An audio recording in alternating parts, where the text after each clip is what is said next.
மிகச்சிறப்பாக பேரறிஞர் அண்ணா அவர்களினுடைய மாநாட்டு பிறந்தநாள் விழா மாநாட்டை நடத்த வேண்டும்.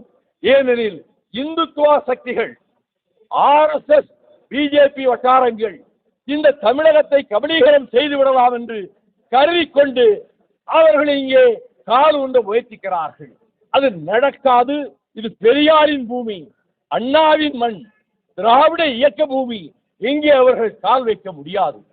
அவர்கள் எத்தகைய முயற்சி பண்ணினாலும் சரி, எத்தனை கோடிகளை யாருக்கு வாரி இறைத்தாலும் சரி, அவர்கள் இதிலே நிச்சயமாக அவருடைய மனக்கோட்டை மண்கோட்டையாக தகர்ந்து போகும், தவிடுபடியாகும் என்பதை சொல்லிக்கொண்டு வருகிற சட்டமன்ற தேர்தலில் 2026 திராவிட முன்னேற்ற கழகத்தின் தலைமையிலான இந்த கூட்டணி நிச்சயமாக வெற்றி பெறும் என்பதோடு திராவிட முன்னேற்ற கழகம் தனித்த மெஜாரிட்டியை, இண்டிவிஜுவல் மெஜாரிட்டி, அப்சல்யூட் மெஜாரிட்டி அவர்களுக்கு கிடைக்கும்.